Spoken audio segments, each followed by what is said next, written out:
ऐसा लग रहा है कि जैसे हमारे मुल्क में जो फार्मा की सनत है वो इस वक्त बहरान का शिकार है। मुतादिद दवासाज कंपनियां जो हैं वो बंद होना शुरू हो गई और एक फार्मास्यूटिकल कंपनी जो कि ज़ियाबतीस के अलावा जो दीगर अहम बीमारियां हैं उनके हवाले से जो मेडिसिन बनाती है अब वो भी बंद हो गई है, उसके ऑपरेशंस भी बंद हो गए। तो ये काफ़ी ज़्यादा परेशानी की बात है कि ऑलरेडी हमने देखा है कि जिस सर दर्द की गोली का यहाँ पे कमी का सामना है, हमें नहीं मिल रही, तो अगर इम्पॉर्टेंट दवाइयाँ ख़त्म होगी तो क्या होगा?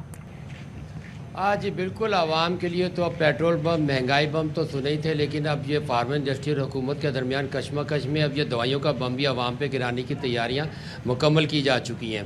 दवाइयों की कंपनियों की जानिब से मुतादिद बार ये खतूत लिखे गए कि जी डॉलर की कीमत में इजाफा हो गया, खाम मैल महंगा आ रहा है, तो दवाइयों की कीमतों में इजाफा किया जाए। ड्रैब के साथ इनके मुतादिद बार मुज़ाकरात भी हुए। अब फार्मा ब्यूरो जो जिसमें मल्टी नेशनल कंपनी आती है जो तकरीबन 40 के करीब ये गैस का कितों दईए, मकान का किराया कितों दईए, तो बच्चे तलीम कितों पूरी करिए जनाब। ये है फैसलाबाद का रिहायशी मोहम्मद असलम जो गुज़श्ता 2 दहाइयों से प्रोसेसिंग मिल में मेहनत मजदूरी करके बच्चों का पेट पाल रहा था।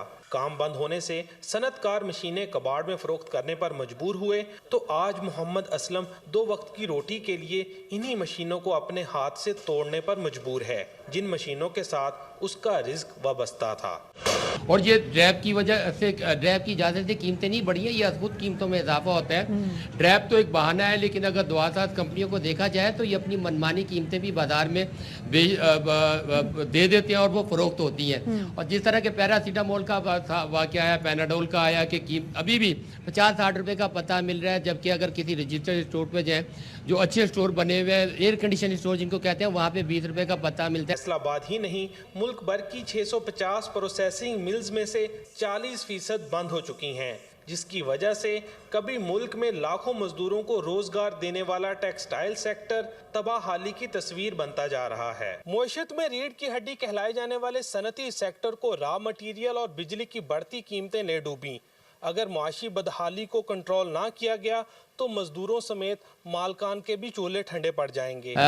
मुतालबा इनका मान नहीं रही है। मुतादिद बार इन्होंने प्रेस कॉन्फ्रेंस भी की, मुतादिद खतूत भी हुकूमत को लिखे, ड्रैब को भी लिखे, ताहम इनको कोई वाज़ेह जवाब ना मिलने की वजह से, मज़बूत जवाब ना मिलने की वजह से अब एक बड़ी निजी कंपनी ने ऑपरेशन बंद करने का ऐलान किया है। और ये बड़ी कंपनी शुगर की दवाइयाँ ख़ास तौर पर इंसुलिन वगैरह बनाने में काफ़ी मशहूर है, और इसकी दवाएँ ये इंसुलिन वगैरह भी काफ़ी इस्तेमाल होती है, टैबलेट्स वगैरह इस्तेमाल होते हैं। इंसुलिन वगैरह की अगर कीमत देखी जाए तो साल पेशतर ये 300-350 रुपये की थी, और तकरीबन अब 800 रुपये की मिलती है। जबकि दीगर मिल्स मालकान ने भी अखराजात में इजाफे की वजह से पैदावार में 40 से 50% तक कमी कर दी है। प्रोसेसिंग यूनिट बंद होने से मशीनों पर काम करने वाले तो बेरोजगार हुए हैं, उसके साथ साथ बिलवास्ता तौर पर बेरोजगार होने वालों की तादाद भी हजारों में है, जिसमें ट्रांसपोर्ट, सेल्स और दीगर शोबे शामिल हैं। प्रोसेसिंग के हालात नहीं, लोम के भी यही हालात हैं, लोम भी टूट कर बिक रही है, साइजिंग के भी यही हालात है, हमारे प्रोसेसिंग के भी यही हालात है। जी देखिए, जो खाम माल है वो सिर्फ एक एस्पेक्ट होता है दवाई की कीमत का, और क्योंकि खाम माल जो हैं, रॉ मटेरियल्स जो हैं, उनकी कीमतें बहुत बढ़ गई हैं दुनिया में, और उसके अलावा दूसरी जो ट्रांसपोर्टेशन है वो बहुत बढ़ गई है। जो एक कंटेनर $1500-1800 में आता था वो $6000 में आ रहा है, क्योंकि पेट्रोल के प्राइसेस ग्लोबली बढ़े हैं, तो उसका इम्पैक्ट आ गया ट्रांसपोर्टेशन पे। रॉ मटेरियल एक चीज़ है, बहुत बड़ा यूसेज जो फार्मास्यूटिकल में है वो एनर्जी का है। मगर इस पे मजदूर का जो है ना वो बड़ा जो है ना वो काम ख़राब हो रहा है, क्योंकि उन्होंने 1 माह की तनख्वाह है वो लेकर जानी है घर में, तो उनका चूल्हा चलना है। बढ़ते हुए टैक्सेस, महंगी गैस, बिजली और खाम माल की कीमतों में इंतहाई हद तक इजाफे के बायस फैसलाबाद की 166 में से 84 प्रोसेसिंग फैक्ट्रियां मुकम्मल तौर पर बंद हो चुकी हैं।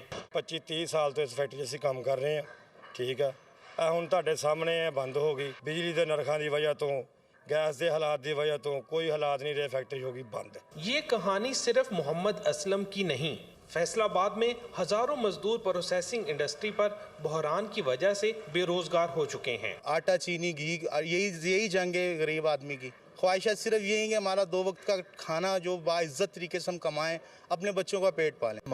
दवाइयों की कंपनियों की जानिब से मुतादिद बार ये खतूत लिखे गए कि जी डॉलर की कीमत में इजाफा हो गया, खाम माल महंगा आ रहा है, तो दवाइयों की कीमतों में इजाफा किया जाए। ड्रैब के साथ इनके मुतादिद बार मुज़ाकरात भी हुए। अब फार्मा ब्यूरो जो जिसमें मल्टी नेशनल कंपनी आती है, जो तकरीबन 40 के करीब है, 18 ने अपने ऑपरेशन बंद करने का ऐलान कर दिया है और तकरीबन इसके बाद 22 कंपनियां बचती हैं और उन कंपनियों में भी मुख्तलिफ कंपनियां तैयारी कर रही हैं। अब OPD पहले ही बंद है, हेल्थ रिस्क अलाउंस की वजह से जिस हॉस्पिटल में हम खड़े हैं या OPD भी बंद है, मरीज़ आ रहे हैं, परेशान हो रहे हैं। अब अगर इस तरह दवाइयों की कंपनियां बंद होती रही, ये तो बैनुल-अक़वामी जो चेन है उनकी कंपनी है, अगर मकामी भी कंपनियों को ये सूरत दरपेश आती है, वो भी ड्रैब से कीमतों के इजाफे के हवाले से उनके भी मुज़ाकरात चल रहे हैं, अगर उनकी भी बात नहीं मानी जाती है। गैस की और इलेक्ट्रिसिटी की प्राइसेस कहाँ गई हैं वो आप जानते हैं, हमारे मुल्क में नहीं गई, बैनुल अक़वामी तौर पर गई हैं। और इसी तरह जो बकाया फैक्टर्स हैं वो भी जब मिल जाते हैं, डिवैल्यूएशन रुपए की मिल जाती है, तो ये बहुत बड़ा इम्पैक्ट आता है। जब भी कभी 30-40% डिवैल्यूएशन होती है तो ये सिचुएशन है। आज ब्यूरो ऑफ स्टैटिस्टिक्स जो हुकूमत पाकिस्तान है वो कहते हैं कि 31% इन्फ्लेशन हुआ है जुलाई से लेके और आज अक्टूबर तक। प्रॉपर प्राइस पॉलिसी 2018 में 20 में उसमें अमेंडमेंट भी हुई, वो मौजूद है। उस प्राइस पॉलिसी के अंदर एक फार्मूला दिया हुआ है कि अगर रॉ मटेरियल की ये प्राइस हो और इनपुट्स की ये प्राइस हो तो ये इसका रिजल्ट होना चाहिए। 48 दवाइयों की सिफारिश गई वफाकी हुकूमत के पास, उसकी उन्होंने प्राइस जो है एडजस्ट नहीं की। ये गवर्नमेंट का दिया हुआ फार्मूला है, ये कोई जादू नहीं होता हमारे पास कि हम कहीं हमारी मनमानी कीमत है आप ये दे दें।